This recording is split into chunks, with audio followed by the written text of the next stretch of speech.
Mesdames et messieurs, bonsoir. Merci de nous recevoir chez vous. Les titres de ce journal.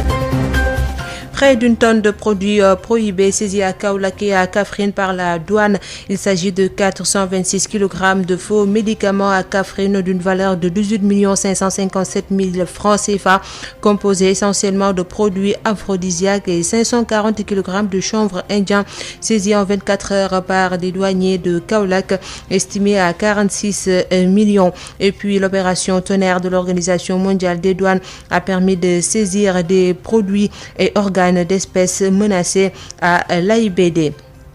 Le REVAS, regroupement des vrais artisans de l'automobile, demande plus de moyens d'intervention sur l'autoroute Ila-Touba. Durant le Magal, le REVAS a réparé 380 véhicules sur l'axe Dakar-Touba et Kaolack-Touba. L'actualité internationale et Info Santé vont boucler cette édition. Voilà pour les titres.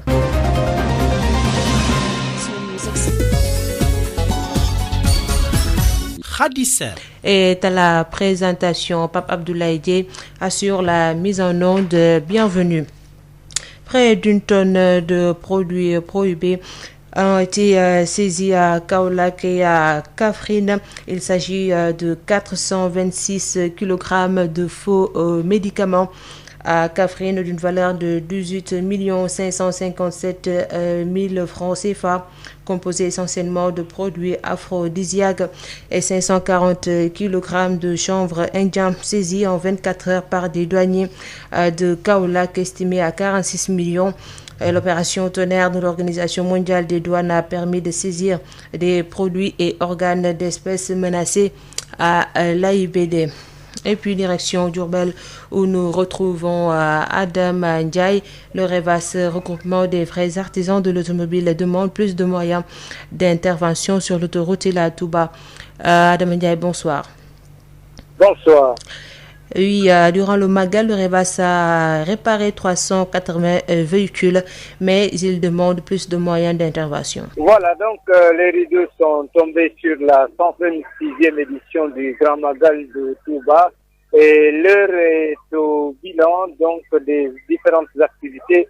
Ainsi, le REVAS, le regroupement des artisans du véhicule automobile, a fait un bilan donc à mi-parcours de leur activité. Ainsi, 380 véhicules ont été réparés depuis le début donc de la campagne de sensibilisation menée par le REVAS.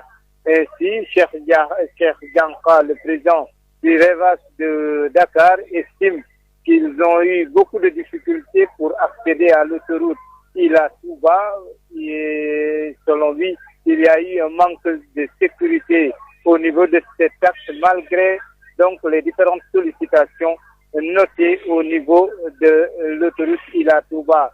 Il n'y a pas de triangle ni de balises, mais également de camions remorqueurs pour permettre aux véhicules qui ont des ennuis techniques de pouvoir être réparés. Autre difficulté, c'est que le contexte de Covid-19 qui a fait que les moyens ne suivent pas, raison pour laquelle donc le REVAS interpelle les autorités à mieux prendre en charge leurs préoccupations. Et le REVAS n'a pas manqué de remercier le Khalife général des Mourides pour son soutien sans faille par rapport à leurs activités, puisque tout au long de leur séjour, ils ont été pris en charge donc par le Khalife général des Mourides. Le ministre de l'Artisanat était de passage, Dame Diop leur a demandé de faire un rapport après avoir mené leur activité durant cette 126e édition du Grand Magal de Touba. Adam Ndiaye à Touba pour la Radio Sud FM. Merci beaucoup Adam Ndiaye. Nous restons à Touba. Les chameaux, des bœufs et moutons par milliers pour les besoins du Grand Magal. Près de 3153 bovins, 8345 ovins recensés dans les différents points de regroupement des animaux. Le service régional de l'élevage contrôle avant et après abattage. Des équipes renforcées sont mises en place. Les précisions du chef du service régional de l'élevage et des productions animales, Dr Mamdiara Ndiaye, avec Adam Ndiaye. Le service régional de l'élevage joue un rôle extrêmement important dans le Magal. Ils font l'inspection des viandes, le contrôle des animaux avant l'abattage et après l'abattage, le contrôle des denrées alimentaires d'origine animale, mais également au niveau des points d'entrée des animaux. Ils font l'inspection des animaux pour déceler donc éventuellement des signes cliniques et essayer d'intervenir le plus rapidement possible. Pour le Magal, pour cette année, le ministre nous avait envoyé des équipes venant de 3 régions limitrophes de la région de Diourbel. Il s'agit de la région de Fatick, de Louga et de Kaolack. Il y a le dispositif régional qui compte à peu près une vingtaine d'agents et le dispositif venant des autres régions qui font donc 20 également. 8 de la région de Louga, 6 de Fatick et 6 de Kaolack. Préparant en 7 groupes au niveau des différents points de contrôle d'abattage d'animaux. Ce dispositif est déployé sous forme de groupes de 6 ou 7 au niveau des différents points de regroupement d'animaux, donc plus particulièrement au niveau des domiciles des autorités religieuses. Il y a beaucoup d'abattages et ils font ce qu'on appelle l'inspection antémortem, donc avant d'abattre les animaux, c'est-à-dire ils voient l'état général, les signes cliniques pour éventuellement déceler donc des signes anormaux ou bien des signes liés à la fatigue. Après avoir abattu les animaux, ils font ce qu'on appelle l'inspection post-mortem, donc voir la carcasse, les organes, toujours pour voir les différentes lésions qui vont signaler une pathologie ou bien quelque chose d'anormal. La journée mondiale de la paralysie cérébrale célébrée ce 6 octobre. La paralysie cérébrale est la déficience motrice la plus courante chez l'enfant.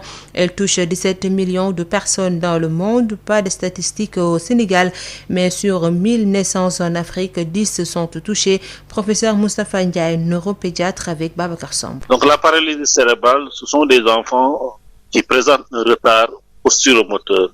Des enfants qui devaient s'asseoir, qui ne s'assoient pas ou bien qui ne marchent pas alors qu'ils ont l'âge pour le faire. Et cet état est lié souvent à une agression du cerveau, à des lésions du cerveau qui sont survenues précocement, soit durant la grossesse, soit dans les premières années de vie. Il n'y a pas de statistiques officielles du ministère de la Santé sur le sujet.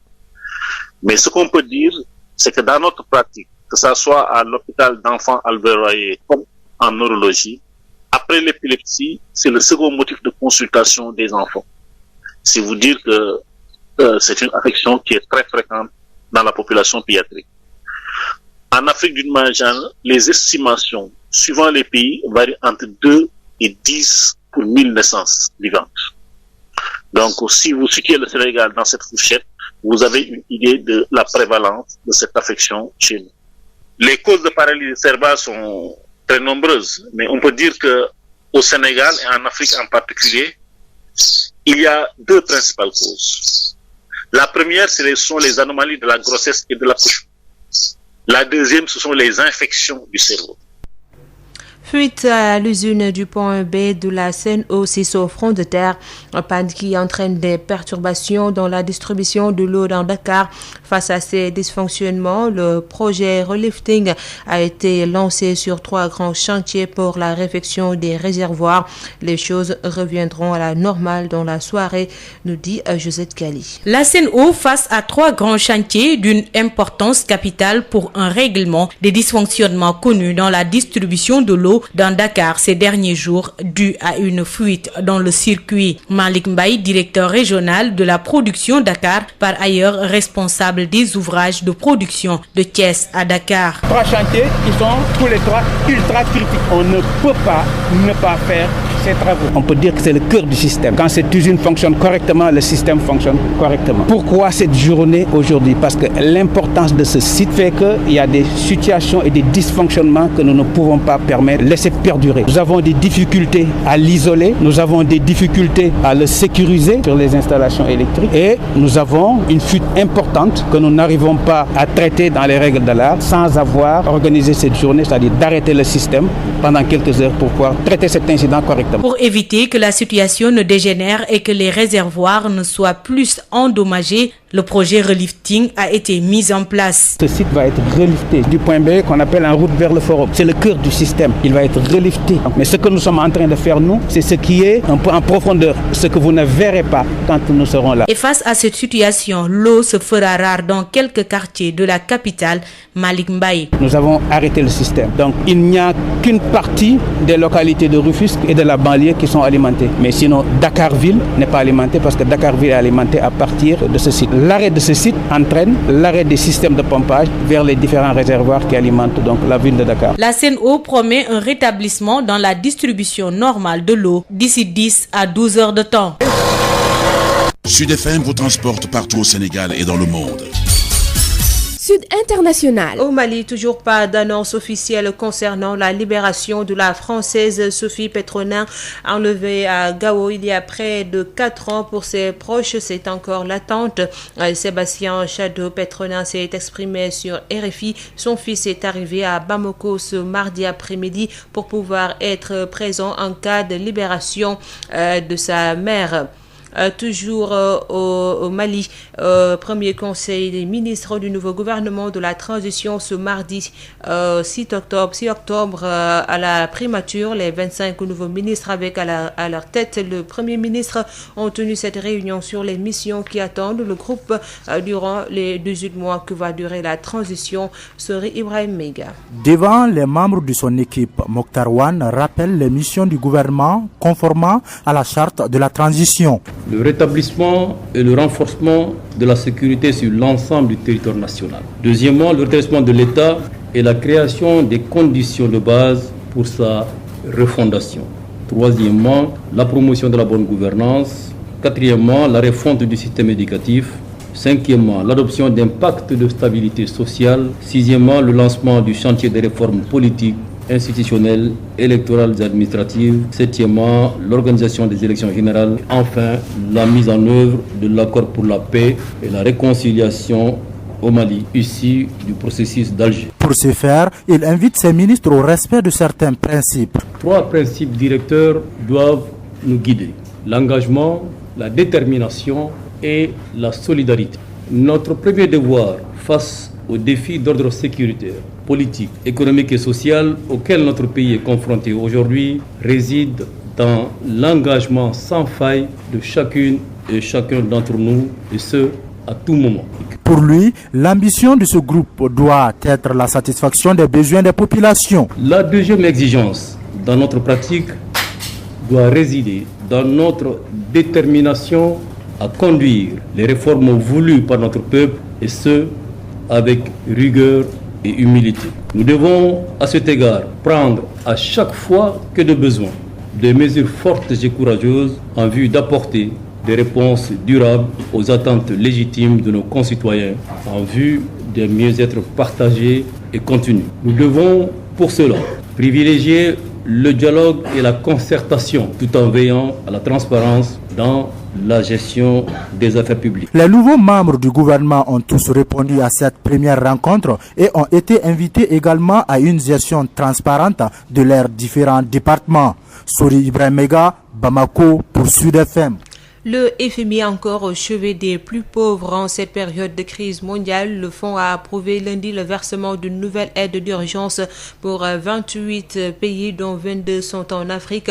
L'argent reçu pourra leur permettre soit d'alléger leurs dettes, soit de contribuer au financement de la lutte contre les effets de la pandémie, indique le FMI. Il pourrait recevoir d'ici avril 2022 un montant global de 959 millions de dollars.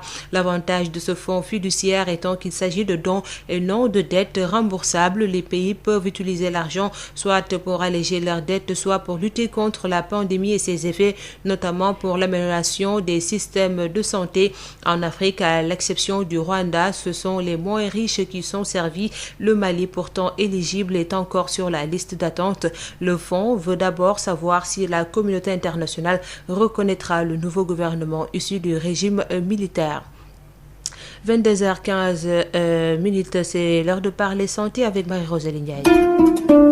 Biotox anti-moustique pour le corps, les vêtements, les rideaux et draps vous protège contre les moustiques chez l'adulte et l'enfant. Val d'Afrique vous offre votre journal de la santé. Bonjour à tous. La pharmacie nationale d'approvisionnement a mis en place un dispositif pour une disponibilité des médicaments dans toutes les formations sanitaires. L'État a dégagé une enveloppe de 60 millions, la couverture des besoins des patients en médicaments de ces structures sanitaires. Le docteur Mahmadan Lo, pharmacien-chef de la pharmacie nationale d'approvisionnement, estime que les articles qui entrent dans le cadre de la lutte contre la Covid-19 ont été renforcés à cause du contexte épidémiologique. Adam Ndiaye. La pharmacie nationale d'approvisionnement, dans le cadre de sa mission, s'engage à approvisionner en médicaments l'ensemble des 188 points de prestation de services retenus dans le cadre du Grand Magal de Touba. Une enveloppe de 60 millions a été dégagée par l'État pour couvrir les besoins en médicaments des structures sanitaires de Touba et environ. Ainsi, une gratuité des prestations de services sera effective 2 jours avant et 2 jours après cet événement religieux. Dr Mahmadan Lo, pharmacien-chef de la pharmacie régionale d'approvisionnement de Diourbel, explique.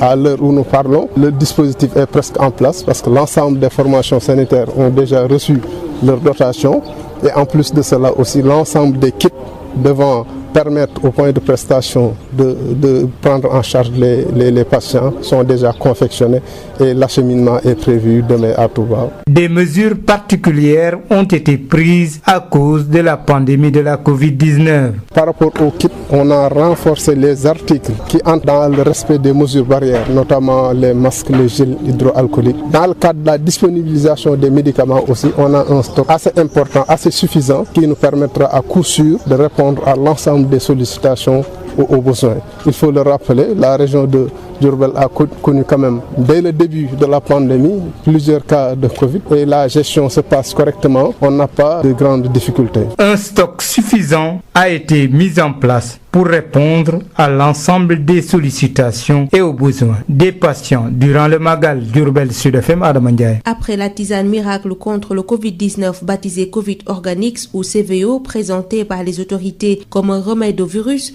le président malgache Andry Rajoelina a lancé vendredi la version gélule de cette potion à base de plantes.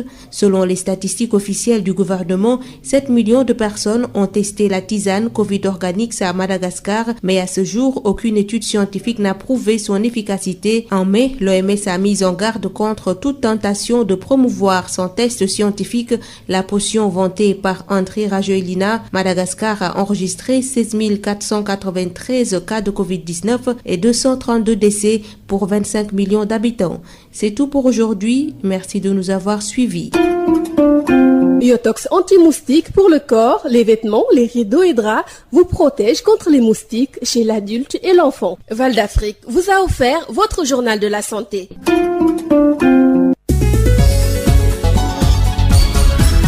Hadisen.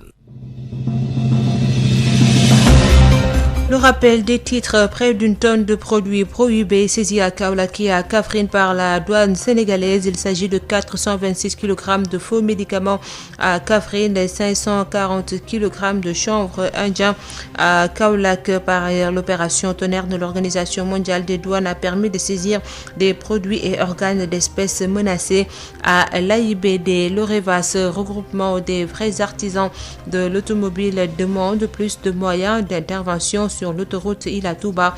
Durant le Magal, le REVAS a réparé 380 véhicules sur l'axe Dakar-Touba et à Kaolack-Touba. L'actualité internationale et Info Santé ont bouclé cette édition mise en onde par Pape Abdoulaye Dieye.